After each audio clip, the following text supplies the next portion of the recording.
Hey friends, in this video, we're going to be drawing a flamingo. All you will need is a pencil, your oil pastels, and a white crayon. I'm going to be using my eraser tracer trick a lot in the beginning, which means I'm going to be drawing with the tip of my eraser instead of the tip of my pencil. I chose this black eraser pencil just so you could see this in the video more easily. You can get away with doing this just fine with a regular pencil and regular eraser. It's just a little harder to see on camera, and I wanted you to be able to see what I'm doing. Let's get started by breaking down this flamingo into simple lines. If you look at the head and neck area first, you're going to notice it looks like a backwards S, right? Or think of it as a giant question mark. Anybody see that shape, right? You can even do that on this paper. Be like, all right, I got a question mark-ish shape here, right? Just a curvy line. And over here, if you take away everything else, you've got a little turtle shell arch, soft triangular-ish shape, right? Not too bad. All we need to do is connect question mark to giant arch dome-ish shape, right? And here, it looks like a hidden number 4, but backwards, right? Anybody else see that? Yeah, it's no problem. It's just a flamingo. But I do recommend you try the eraser tracer trick so you don't get too frustrated erasing with the tip of your pencil. Let's get started. Again, curvy line here. I'm gonna just begin. I'm not putting my eraser to the page yet. I'm not making any marks. I'm getting used to it. I'm seeing how my wrist feels. If I keep my wrist tight like this, I don't have a big range of motion. So I'm using my entire arm here. All right, I'm feeling confident. Is it going to be perfect? No, it doesn't have to be. It's just a flamingo. It's just oil pastels. It's cool. We're just drawing lines and shapes on the page, right? It's no big deal. All right, here we go. Start here. Up. Over. Bring it in. Pause. All right, feeling good, right? You can even bring that gently across like that. It's horizontal, but there's a slight curve to it. That doesn't really matter because you can add that shape, that curve with your oil pastel. So if you just want to go straight across, that's fine. But now we want to trace around and add the next shape. It's going to look like a swan as we begin. Now, I like the way this shape looks here, this line segment I've drawn, so I'm going to make it permanent with my pencil, even though I could always erase. Here we go.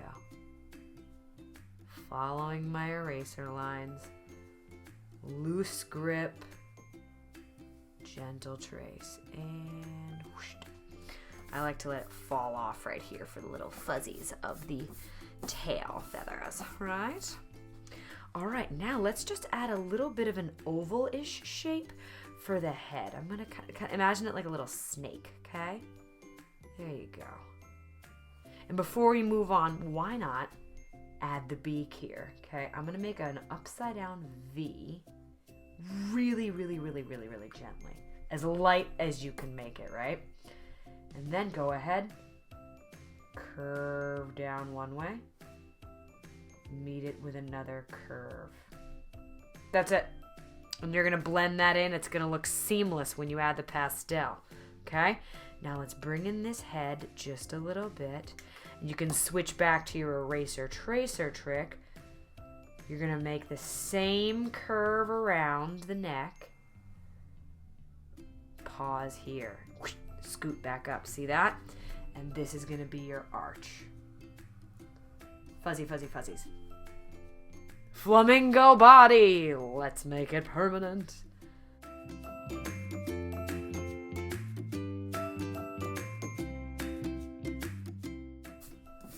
bad. Not bad. And remember, we're going to refine and edit this as we add our pastels. The legs can be a little bit tricky here. I'm going to have my standing leg, the one that's in the water, come first. So what I'm going to do is just draw a little trapezoid. 2 diagonal lines down and just connect it at the bottom. See that there? It's kind of wonky. You could even make it a little thinner if you want. I'm doing this very lightly, and I'm going to erase my body line. And all you do, 2 vertical lines down, 1, 2, make them pretty skinny. Add a little circle in the middle for that knobby knee-ish joint, and then bring it on down further. Now this foot is going to be hidden from view, so I'm going to draw a little curved horizontal line there. That's going to be for my water ripples. Okay, now we need to do the other leg. See, figure 4, right? Now I want my leg to go straight across here, so I'm actually going to do this part first. I'm going to have a stopping point, so where should it be? Here, there's my circle. Coming across. Now you don't have to do this if you want to just go straight down. Make another little line. See how I did this here and it's way too short? It's a good example. I want you guys to see that teachers can make mistakes too. It happens. It's not perfect. I'm going to add the little part of the leg first. I'm going to come down because it's depending on the angle you get, that's all you're going to get. So I want to have a long leg. You want them to be similar in size. Round it out. And then just come straight across.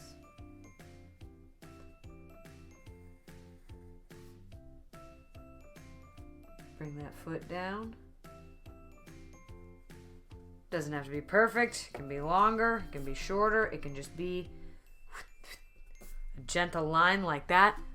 We're going for the essence of a flamingo, right? This part's the hardest. Take your time. And just remember that the leg sticks into this little trapezoidy shape-ish thing. Clearly I spend a lot of times with flamingos. I know all their anatomy so well. This is me being sarcastic because I don't know all the names. And that's fine. Let's get rid of this pencil and move on to the pastels. I'm going to start with my white. We're only going to be using a few colors here. The white, pink, peach, purple, and black. Don't worry, you don't need to memorize that. First things first, let's outline this in white.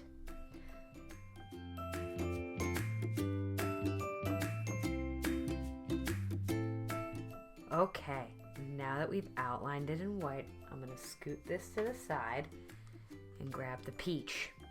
We want to pretty much color the entire thing in with the peach. You can get a little darker in the beak here. Don't worry, we're going to add some layers. And you can be a little scratchy with it at first. This is a layering process, and it's going to make your flamingo really fill with texture. So around here, we're going to have a bit of a wing, and here's where you can get that shape in there. And it won't stay completely because we're going to add more peach around it.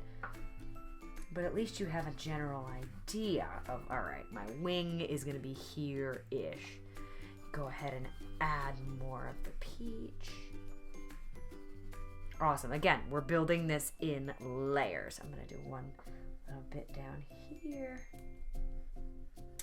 Cover my little pencil lines.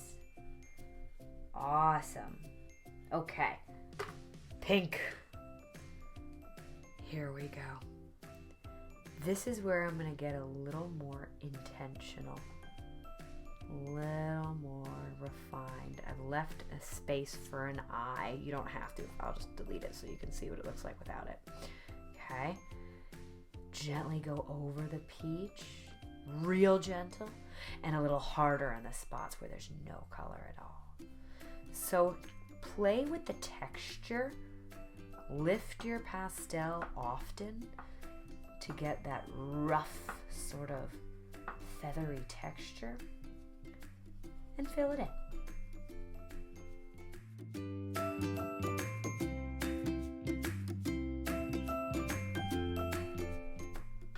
Ooh, it's looking pretty good. I'm gonna add a little line to the back side of my leg. You're gonna notice I'm using a little bit of value here, a little bit of lightness and darkness of my color, just to show where the sun might be shining. So the lightest parts are where like the sun might be hitting my bird. So under here it would be a little darker, but maybe the sun is hitting the head of my little flamingo. I'm gonna add a little pink inside the beak. I'm gonna put this pink side here because I'm gonna come back to it. But let's grab the purple. I'm gonna go around this part. You want to be gentle. Okay, round the eye area and the chin. See how it's sort of popping out right there is where an eye might want to be. And then start adding darker shades. Add some value. Gentle for blending, harder press for a darker shade. And remember what we said, we're going to show where our wings are, right here.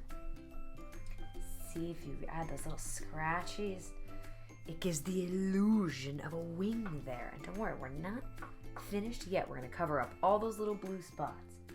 And add one thin layer of purple to the outside of the leg. Again, a little bit of value goes a long way.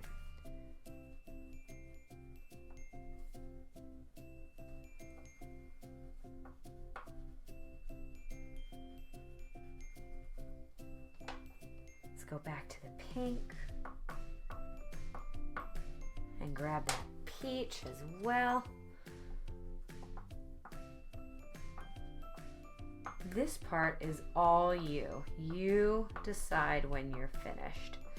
If you see blue, you're not finished in the flamingo. A little bit is okay, but you know, you don't want giant empty spaces.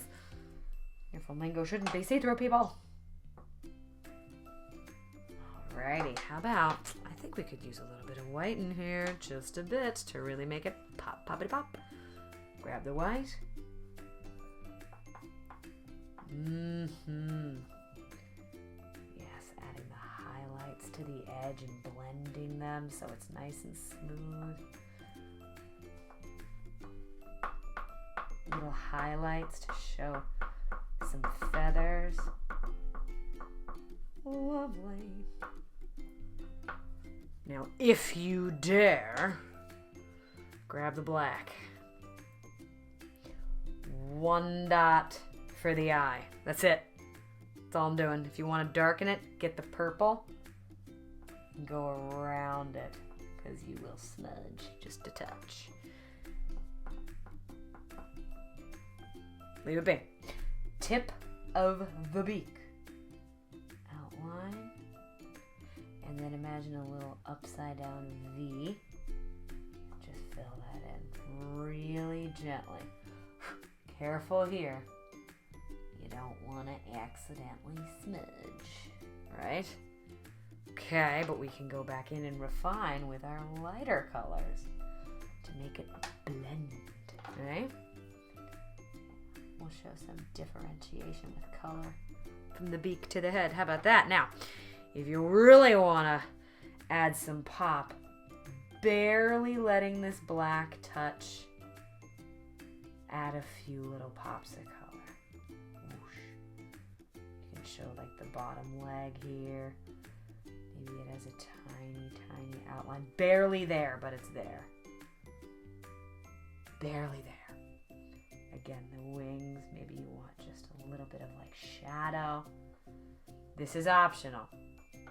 And if you hate it, what's nice, take your other colors, blend it right in, and it becomes a gentle smudge of glory, right? Totally. Alrighty. I think we are done with the flamingo. Time to get started on the water. So, put away those oil pastels. You're going to start with your white crayon here. Get rid of any fuzzies. We want to make a little horizon line. This can be as tall or as small as you want it. I'm going to make mine, let's go up here. Horizon line, gentle. Skip the bird. Okay. Excellent. And now, go ahead. That's it for that part. Grab your blue. And we're going to start making little water ripples. These are like squished ovals, little curves. If you want to practice these lines on a separate piece of paper before you get started, definitely recommend it. And then you're going to go back and forth horizontally to give this sort of mirror water look. You know how the water can look so clean, crisp, and still? That's the effect we're going for. Shouldn't be perfect. And if you have any other light blues, either with your color pencils, another set of oil pastels perhaps, you're welcome to use them. That's all I'm going to use. For that, I'm actually going to take my white pastel, and again, barely touching, but it is there. Gentle, gentle, gentle. But make sure your lines are consistently horizontal. And if you think, it's a little too much white, get rid of the white, grab the blue again, and go ahead and add some more. Maybe you want the edges to be a little dark, kind of like a little vignette in there. Is that what that's called? And the sides of the image are darkest. There you go. Yes. Lovely. You can even go over that white that we first did with the blue. See what happens. Pretty, pretty snazzy, my friends, if I do say so myself. Oh, look how that water really pops those ripples. Delightful.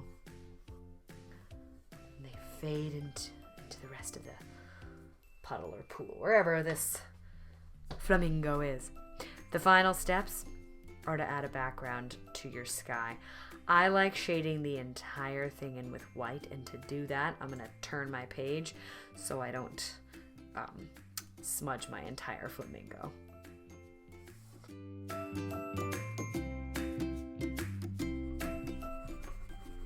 I will note here that it is very important to go in one direction. I like working vertically to make my horizontal lines this way, because going this way is a little tough on the wrist.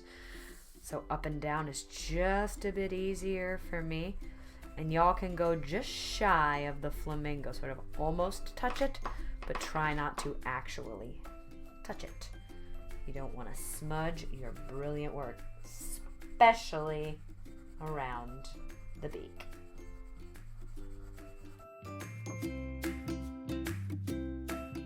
Now that I'm done adding the white background for my sky, as you can see it's really subtle, I'm going to add a few clouds with my white oil pastels. If you have any other backgrounds that you'd prefer, my answer is yes, go for it. I was here to help guide you through the flamingo process. The background, dealer's choice. You get to choose. I love this subtle, serene sky of clouds. So I'm sticking with it. But if something calls to you, highly encourage it. And that, my friends, as they say, is that. I hope you've had fun making this flamingo. And remember, let's review real quick. We made a question mark. We made a giant arch-like shape, right? A figure 4 backwards, and a couple of horizontal shading lines with some messy pastel work. Pretty beautiful, if you ask me. Take your time and be kind to yourself. Happy creating!